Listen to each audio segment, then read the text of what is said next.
크리스찬의 이상적인 그 쉼은 무엇일까요? 크리스찬의 이상적인 휴가는 무엇일까요? 오늘 예배드린 우리 모두 성도님들, 그동안 어떻게 쉬고 그동안 어떻게 휴가를 보내셨습니까? 오늘 주신 하나님 말씀은 성도들의 이상적인 쉼, 성도들의 이상적인 휴가에 대한 말씀입니다. 먼저 우리 본문을 볼까요? 마가복음 6장 7절을 보실래요? 6장 7절에 보면요, 예수님께서 12 제자들을 부르십니다. 그리고 둘씩 짝을 지어 전도자로 파송했습니다. 12절 13절 보실래요? 파송받은 이 제자들은 최선을 다해서 복음을 전파했습니다. 그래서 성공적인 전도를 했습니다. 그래서 사명을 완수했지요. 6장 30절 보실래요? 최선을 다해 전도함으로 사명을 완수한 제자들이 예수님께로 돌아오죠. 예수님께 돌아와서 그동안 선교했던, 전도했던 이 선교보고, 전도보고를 했습니다. 그러자 6장 31절 우리 함께 읽어볼까요? 다 같이 읽겠습니다. 이르시되 너희는 따로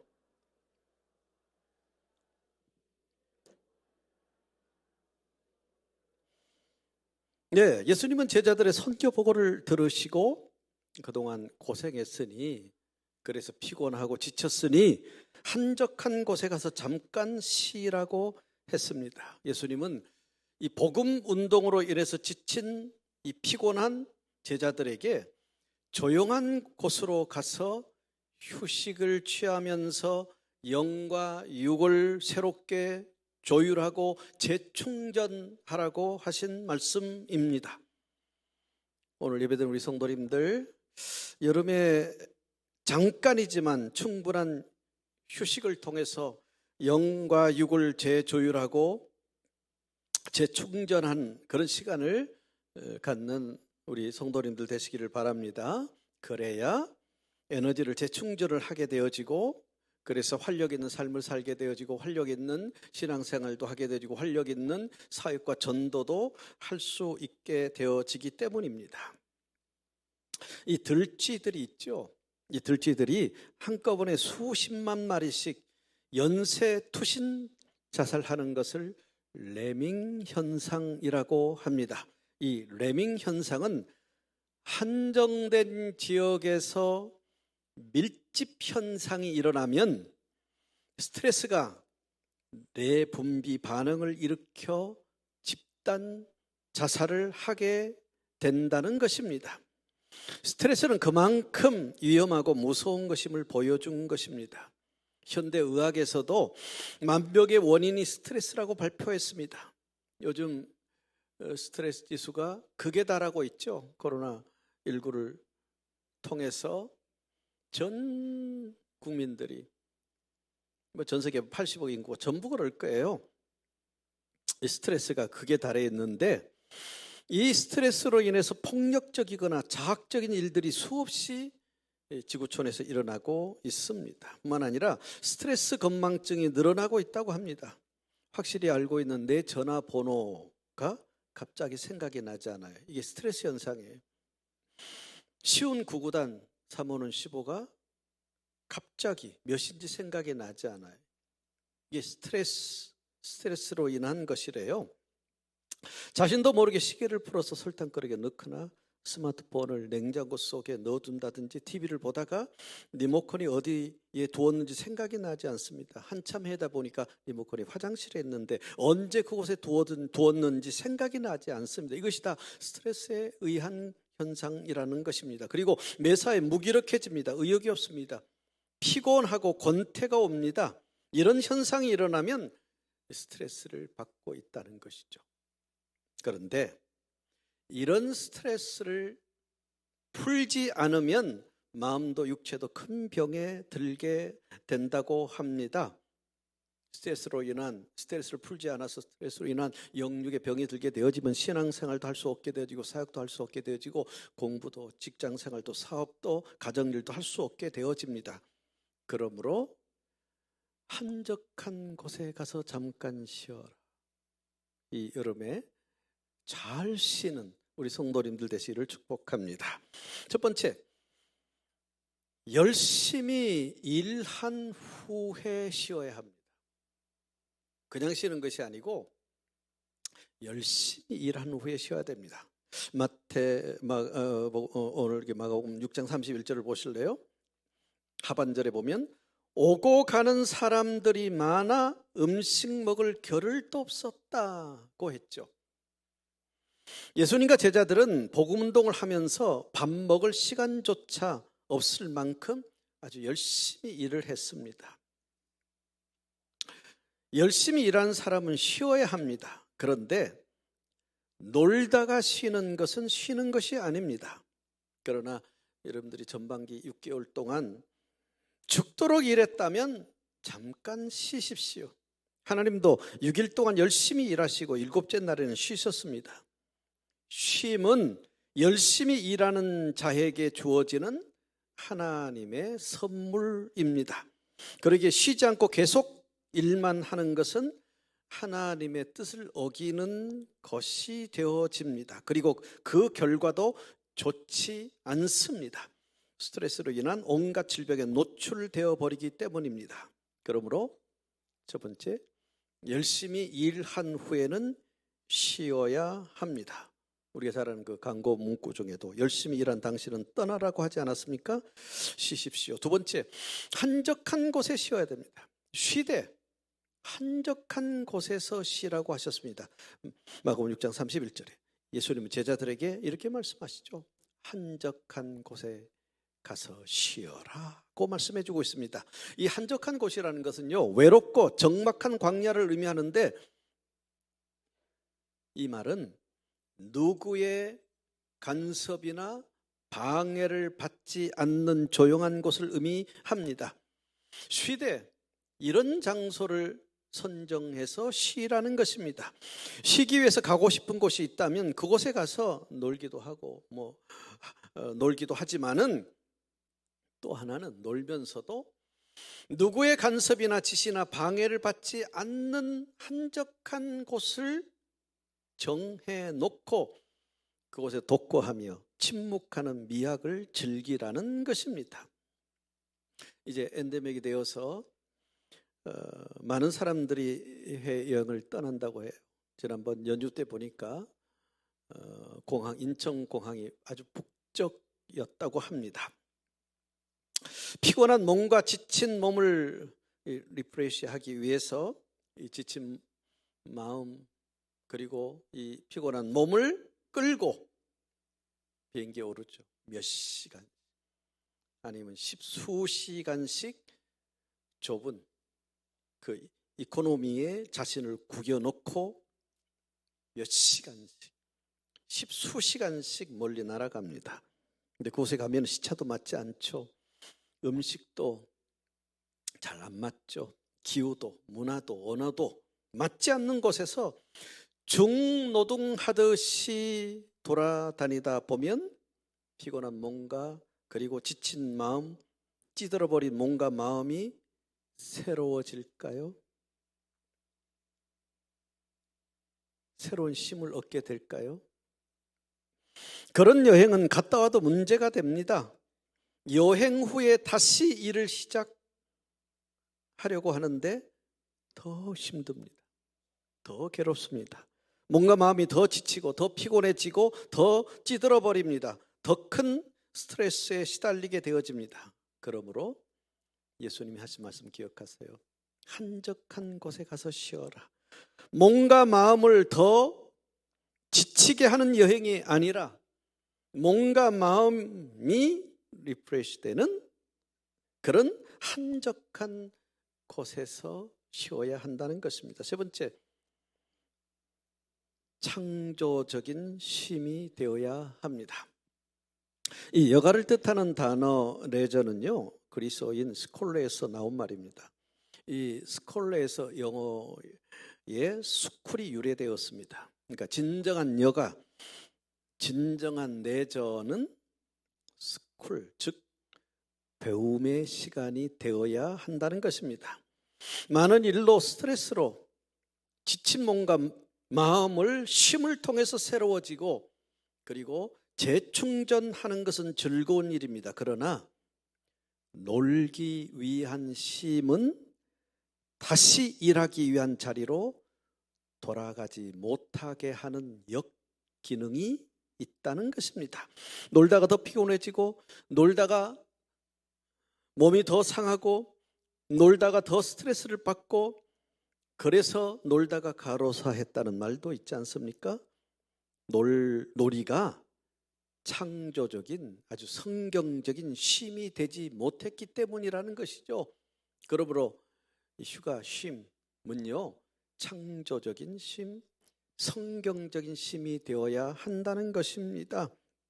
그렇다면 성경적인 쉼, 창조적인 쉼은 어떤 쉼일까요? 세 단어를 한번 여러분 보실래요? 이 세 단어는요, reflection, refreshment, recreation이라는 이 세 단어를 한번 보시기를 바랍니다. 성경적인 쉼, 창조적인 쉼은요, reflection을 해야 됩니다. 그것은 과거의 삶을 되돌아보면서 자신을 격려하고 자신을 위로하고 그러면서 감사하면서 회복하는 시간을 갖는 거예요. 이 창조적인 쉼, 성경 쉼은 리프레시하는 거죠. 현재 삶을 새롭게 조율하고 새로운 힘을 얻는 시간이 되어야 되고요. 리크레이션이 되어야 됩니다. 과거에, 아니 미래를 설계해서 여가 후에 창조를 위한 도약의 시간이 되게 해서 새로운 희망을 얻게 하는 휴가 쉼이 되어야 된다는 것입니다. 자신의 삶을 되돌아보면서 자신을 격려하고 과거의 삶을 되돌아보면서 자신을 격려하고 현재의 삶을 새롭게 조율하고 미래를 설계해서 회복하고 새 힘을 얻고 새로운 희망을 얻는 그런 휴가가 성경적인 휴가요. 그리고 창조적인 쉼, 휴가라는 것입니다. 그런데 또 하나는요, 더 중요한 것은 정말 이 코로나로 인해서 혹은 전반기에 바빠서 하나님과 멀어졌다면 하나님 말씀과 기도와 예배 읽기로 하나님과 깊은 교제를 하면서 하나님과 더 가까워지는 시간을 가져야 한다는 것입니다. 그러니까 성도의 여행은 예수님을 만나고 더 친밀해지는 계기가 되어야 한다는 것입니다. 그래서 다운된 영성이 회복되어지고 지치고 피곤한 몸과 마음이 회복되어서 새로운 힘을 얻는 쉼이 되어야 한다는 것입니다. 그래서 마태복음 11장 28절에 이렇게 말씀하죠. 수고하고 무거운 짐진 자들아 다 내게로 오라. 내가 너희를 편히 쉬게 하리라. 진정한 영육의 여유와 안정과 쉼은 예수님 안에 있습니다. 어디를 쉬러 가든지 예수님과 함께 해야 그곳에 진정한 여유와 안정과 쉼이 있고 그리고 회복과 치유가 있고 그 쉼 이후에 새로운 희망을 얻게 되어진다는 것입니다. 예수님과 함께 쉬는 여러분 되시기를 축복합니다. 네 번째, 쉬되 잠깐 쉬어야 됩니다. 마가복음 6장 31절 한적한 곳에 가서 쉬되 어떻게 쉬라고요? 잠깐 쉬어라고 했습니다. 쉼의 목적은 지친 영과 육을 충분한 쉼을 통해서 새롭게 조율하고 재충전하는 것이죠. 그래서 새롭고 효과적이고 능률적인 신앙생활을 하고 사역을 하고 새롭고 효과적이고 능률적인 직장생활을 하고 사업을 하고 공부를 하고 가정생활을 하게 하는 것이 쉼이라는 것이죠. 그런데 영원한 쉼은 육신의 생명이 끝나고 천국에서 누리는 것입니다. 그러므로 잠깐 쉬라고 그랬습니다. 계속 쉬면 안 돼요. 신앙생활도 이 코로나 기간 동안 좀 쉬었으면은 계속 쉬면 안 돼요. 잠깐 쉬었으면 이제 끝내야 돼요. 힘들면 사역도 잠깐 쉬십시오. 그러나 계속 쉬지 말라는 것입니다. 마지막입니다. 다섯 번째, 진정한 쉴 곳은 가정이 되어야 합니다. 포커스를 여기에 맞췄습니다.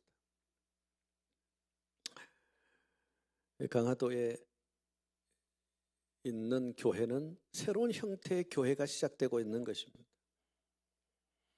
나중에 개가 되어지면 다시 정리를 해서 강화도는 어떤 교회인가, 어떤 선교 비전을 가지고 세워진 곳인가에 대해서 말씀 전할 기회가 있으리라고 생각하고요.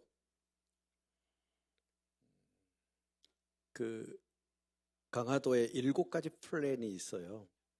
7가지 플랜이, 그 첫 번째가 기독교 문화 선교 공간이라는 을 세우는 플랜, 그래서 사람들이 스스로 찾아오게 하는 플랜, 그리고 거기에 교회당, 묵상교회당 지금 짓고 있죠.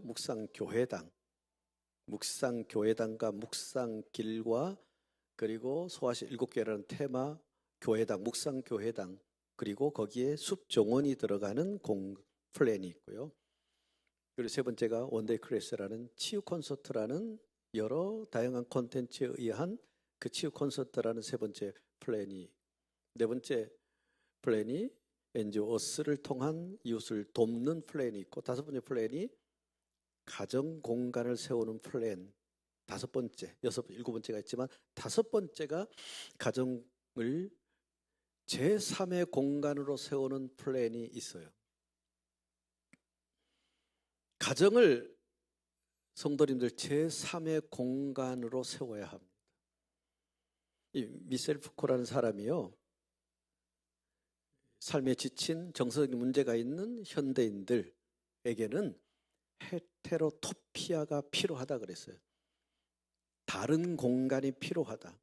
이 다른 공간이라는 것은, 이 헤테로토피아라는 것은 일상 속에 살고 있지만 일상이 아닌 다른 공간이 필요하다 그랬어요. 일상 속에 살고 있지만 일상이 아닌 다른 공간에 대해서 아주 쉽게 설명한 사람이 레이 올드버그라는 사람이에요. 그 공간은 제3의 공간이다. 정서적 문제가 있는 현대인들에게, 아마 지금 21세기 이 코로나 코비드19 이후에 지금 살고 있는 지구촌의 80억 모든 사람들에게 지금 필요한 것이 제3의 공간이라. 제3의 공간이라는 것은 제1의 공간은 가정이에요. 제2의 공간은 학교나 직장이에요. 제3의 공간은 책임과 의무가 없는 공간이 필요하다는 것입니다. 그래서 플랜 5의 가정을 제3의 공간을 세우는 그런 플랜이 있어요. 오늘 이 말씀을 들으면서 우리 성도님들 가정을 제3의 공간으로 세우는 그런 새로운 꿈을 갖기를 바랍니다. 다시 말하면 제1의 공간은요,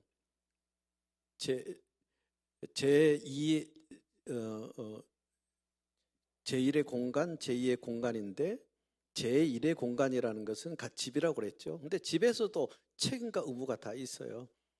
아버지로서, 어머니로서 책임과 의무가 있고, 아들로서, 딸로서 책임과 의무가 다 있어요. 직장에 가면, 학교에 가면 공부하는 책임과 의무고, 직장에 가면 일을 해야 되는, 사업터에 가게 되면 사업을 해야 되는 그런 책임 의무가 있잖아요. 근데 제3의 공간은 책임과 의무가 없는 공간. 그러니까 이 가정이라는 공간을 책임과 의무가 없는 그런 공간으로 어떻게 만들 것인가, 어떻게 이 제3의 공간으로 만들 것인가에 대한 그런 연구들을 여러분 좀 해보시기 바라요. 그런데 이제 이 상국교회가 새로워지고 있잖아요. 근데 상국교회는 가정이 중심된 교회로 전환이 될 거예요. 다시 말하면 여러분의 가정이 다 교회들이에요. 가정교회. 초대교회도 가정교회를 통해서 초대교회가 세워지기 시작해요. 그러니까 여러분의 가정은 교회예요. 그 가정의 아버지는 제사장이에요. 그 가정의 어머니든 아버지든 믿음이 좋은 분이 그 가정의 목회자예요. 그래서 여러분의 가정을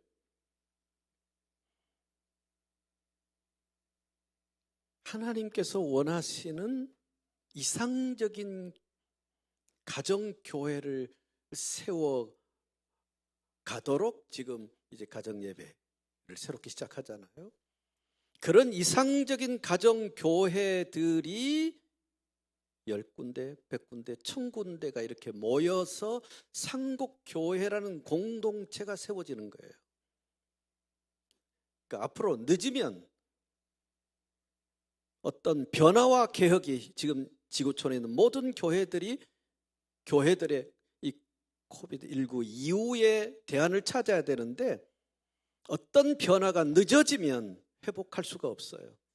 이제는 가정교회가 중심이 되는, 그래서 그 가정교회들이 모여서 교회 공동체를 세워가는 그런 새로운 교회로 빨리 전환되어야 한다는 것입니다. 그러니까 가정에서 예배를 드리고, 가정에서 성경 공부를 하고, 가정에서 선교를 하고 전도하는 것이 우선되어야 하는 시대가 되어졌다는 거예요. 그러려면 지금 말씀드렸던 것처럼 진정한 쉴 곳은 다섯 번째, 진정한 쉴 곳은 가정이 되어야 한다는 것이죠. 가정은 하루 종일 열심히 일한 가족들이 편안히 쉴 수 있는 곳으로 만들어 가야 됩니다. 직장에서 직장 일로, 학교에서 공부하는 일로, 전업주부는 가정일에 피곤합니다. 지친 가족들이 쉴 수 있는 환경, 장소, 그리고 분위기를 만들어서 새로운 에너지를 얻게 해야 돼요. 그곳에 오면 아무 책임도 아무 의무도 없는, 그냥 가정에만 오면 그냥 쉴 수 있는 그런 환경, 그런 장소, 그런 분위기로 가정을 세워야 한다는 것입니다. 제3의 공간으로 세워야 한다는 것입니다. 숨 막힌 삶의 현장에 집에 오면 숨을 쉴 수 있어서 살게 되는 공간, 쉬면서 새로운 에너지가 충전되어서 즐겁게 힘있게 삶의 현장으로 나갈 수 있는 공간이 되어야 된다는 것이죠. 직장에서, 사업대에서, 학교에서 처절한 전투를 하고 있잖아요. 지치고 얻어맞고 터지고 상처가 생기고, 그래서 가정에 돌아왔어요. 이제 가정에 돌아오면 그 가정에서 그런 모든 것들이 회복이 되어지고 치유가 되어지는, 그러면서 내일 또 삶의 현장, 전투 현장으로 나갈 수 있는 새로운 영적인 에너지를 얻을 수 있는 그런 공간. 숨이 쉬어져서 사는 곳, 새로운 힘을 얻는 곳, 쉬면서 즐거워지고 평안해지고 행복해지는 곳, 가족의 위로와 격려가 있는 곳, 가족의 이해와 배려와 사랑으로 지지받는 곳, 내 편이 있는 곳, 그래서 회복되고 치유되고 새로운 힘을 얻는 그런 가정으로 세워가야 된다는 것입니다. 쉬운 일이 아니죠. 저는요, 그런 가정을 세우지 못했어요. 제가 살면서 가장 후회스러운 일이 그거예요. 29살에 개척을 하면서 저는 상곡교회만 보였어요. 37년 동안 목회를 하면서 제 눈에는 상곡교회만 보였어요. 상곡교회가 나의 전부였고 내 생명이었고 나의 모든 것이었어요. 가정도 보이지 않았어요. 자식들도 보이지 않았어요. 그것이 가장 후회스러운 것이에요. 내 가정을 제3의 공간으로 만들지 못했어요. 이런 공간으로 만들어가는 우리 상고인들 되시기를 축복합니다. 축복합니다. 말씀해 드릴게요. 오래전에 그 김포공항 대로 주변에서 논농사를 짓던 분들이 국가 상대로 손해배상 그 청구를 했다고 합니다. 손해배상을 청구한 이유는요, 논에 있는 그 벼들이 낮에는 햇빛을 쬐이고 밤에는 잠을 자야 싹을 돋고 열매를 맺는데 김포공항 주변에 켜놓은 가로등 때문에 벼가 잠을 자지 못해서 벼가 익지 않는다는 것이었습니다. 결국 국가는요, 그분들에게 배상을 했다고 합니다. 사람이든 동물이든 식물이든 쉬어야 합니다. 저는 쉬는 것도 잘 못했어요. 근데 쉬어야 합니다. 오늘 주신 말씀 여러분 기억하세요. 쉬기 위해서 열심히 일해야 돼요. 일하다가 피곤하잖아요. 힘들면 쉬어야 돼요. 잠깐 쉬어야 돼요. 그런데 한적한 곳에 가서 쉬어야 돼요. 하고 싶은 것, 놀고 싶은 것을 하면서도 조용한 곳에 가서 침묵의 미학을 즐겨야 돼요. 그런데 창조적인 쉼, 성경적인 쉼이 되어야 해요. 과거를 돌아보고 쉬면서 과거를 돌아보고 현재를 새롭게 해서 영육이 새롭게 충전되고, 그러면서 미래를 설계하여 여가 후에 도약이 되는 휴식, 희망이 되는 휴식이 되어야 해요. 그러면서도 다운된 영성이 회복되고 지치고 피곤한 몸과 마음이 회복되어서 새로운 힘을 얻는, 내 신앙이 새로워지는 힘이 되어야 해요. 그리고 강조했던 가정을 쉼의 공간, 제3의 공간으로 만들어야 돼요. 나를 이해해주고 지지해주고 도와주고 위로해주고 피로를 채워주는 가정으로 세워져서 학교에서, 직장에서 있다가 가고 싶은 가정, 쉬면서 회복이 되어지고 치료가 되어지고 살게 되어지고 영육의 새 힘을 얻는 그런 가정이 되어야 합니다. 이런 쉼이 되기를 축복합니다. 축복합니다.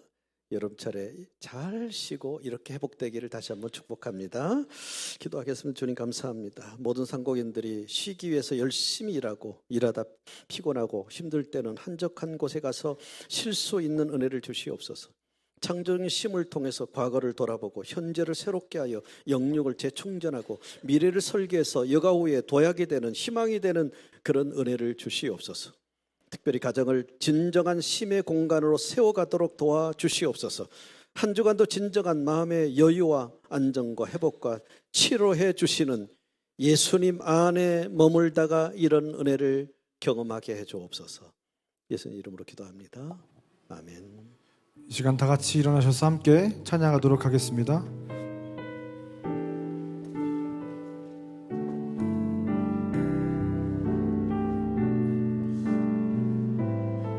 마음속에 어려움이 있을 때, 마음속에 어려움이 있을 때,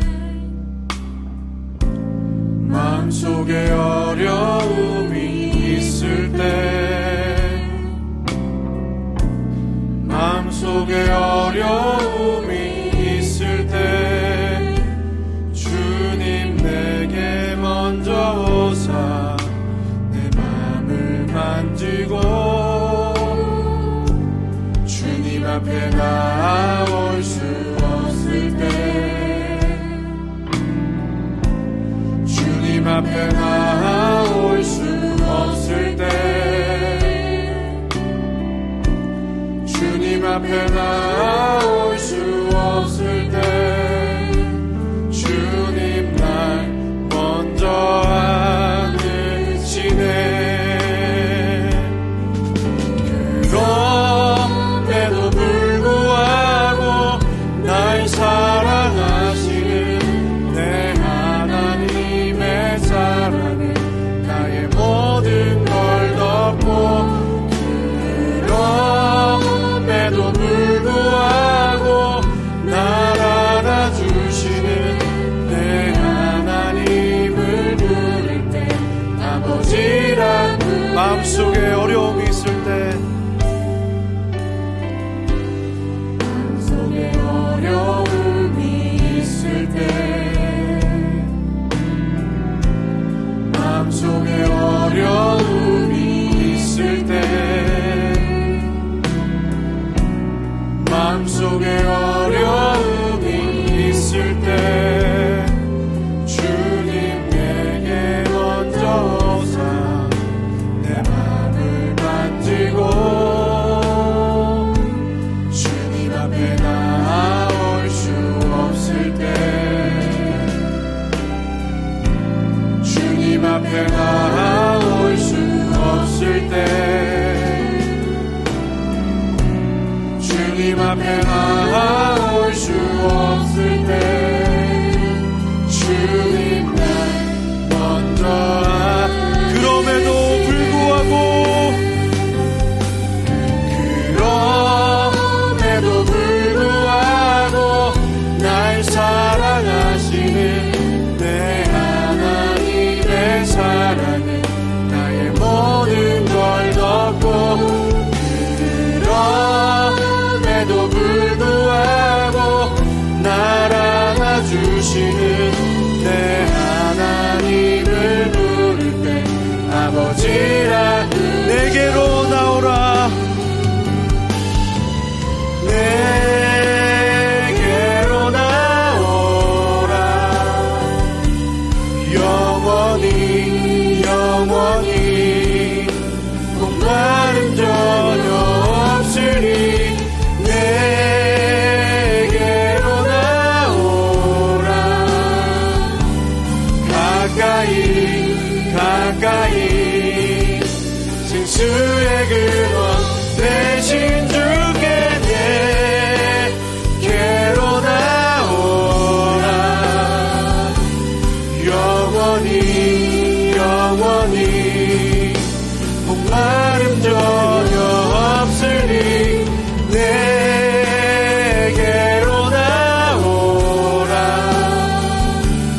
가까이 가까이 생수의 근원 되신 주께. 할렐루야. 오직 우리 하나님께 영원한 목마름이 없는 생수의 강수가 있는 줄 믿습니다. 오직 하나님만이 우리 인생의 모든 필요와 결핍을 채워주시는 줄 믿습니다. 이 시간 하나님, 우리 가정에 하나님을 초대하기 원합니다. 우리 인생의 모든 목마름과 필요와 모든 갈증이 예수 그리스도 안에서 해결되기 원합니다. 하나님, 우리가 하나님을 예배하는 가정이 되기 원합니다. 오직 하나님 안에 있는 그 안식과 위로와 평안이 우리의 가정 가운데 하나님을 예배할 때 임할 수 있게 해달라고 이 시간 주님의 이름을 부르고 기도하며 나가겠습니다. 오 하나님, 감사합니다. 하나님, 오직 주님 안에 참된 평안과 안식과 위로가 있는 줄 믿습니다. 오직 주님을 예배할 때에 우리 안에 세상은 채워줄 수 없는 그 갈증과 그 모든 결핍이 예수 그리스도 안에서 생수의 근원 되신 예수님 안에서 모든 것이 회복되고 채워지는 줄 믿습니다.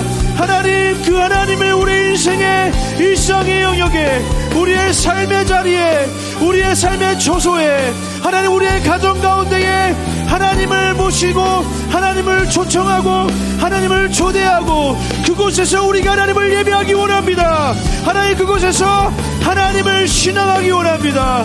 하나님의 은혜와 한없는 그 생명수 강물의 역사가 하나님 우리가 예배하는 그곳에서 우리의 가정 가운데서 충만하게 흘러갈 수 있도록 오 하나님, 우리를 붙들어 주시옵소서. 우리가 예배할 때 하나님께서 그렇게 역사하실 줄 믿습니다.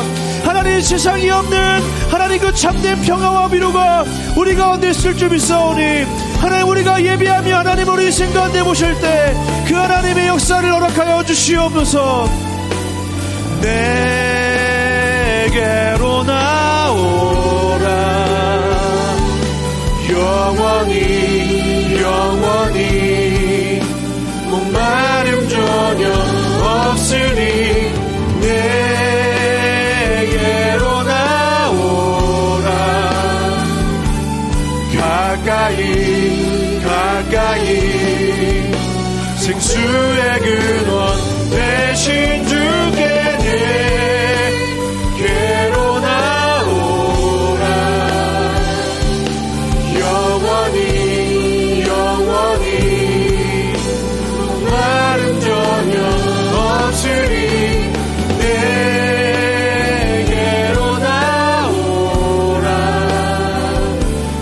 가까이 가까이 생수의 근원 대신 주께. 사랑하는 하나님, 감사합니다. 오늘 이 시간 우리가 이 세상의 그 무엇보다 주 예수 그리스도 안에 참된 안식과 위로와 평안이 있음을 믿음으로 고백하며 나아갑니다. 오직 예수 그리스도 안에 참된 평안이 있음을 하나님 우리가 고백합니다. 하나님, 세상이 줄 수 없는 평안과 위로가 오직 예수 그리스도 안에 있음을 우리가 고백합니다. 하나님, 그 하나님을 우리 인생의 모든 구석구석에 초청하기 원합니다. 하나님, 무엇보다 우리의 가정에 하나님을 초청합니다. 하나님, 우리의 가정 가운데 좌정하셔서 임재하셔서 우리의 가정에 있는 모든 문제와 결핍과 아픔과 상처와 문제와 모든 것이 우리가 하나님을 예배할 때, 하나님의 임재 가운데 우리가 하나님을 예배할 때 그 모든 것이 하나님 안에서 해결되는 은혜를 우리 가운데 허락하여 주시옵소서. 하나님, 우리가 그렇게 우리의 가정을 하나님을 예배하는 예배의 초소로 삼기 원합니다.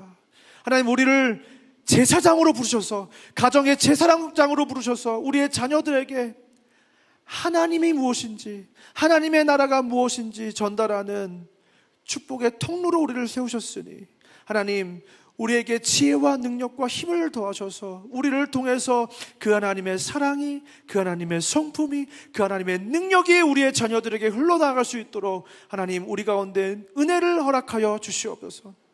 이제는 우리 주 예수 그리스도의 은혜와 하나님의 사랑과 성령 하나님의 감화 감동 위로교통 충만한 역사가 오늘 이 시간 우리의 가정을 하나님을 모시고 사는 성전으로 삼아 하나님을 예배하는 가운데 그 하나님의 놀라운 은혜와 사랑과 능력을 경험하며 살아가기로 결단하고 돌아가는 이 자리에 모인 모든 주의 자녀들 머리머리 위에 이제로부터 영원까지 함께 있을지어다.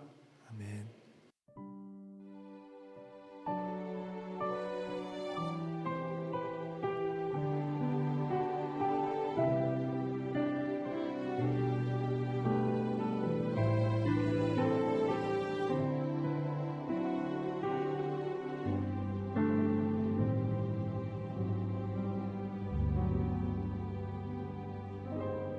교회 소식입니다.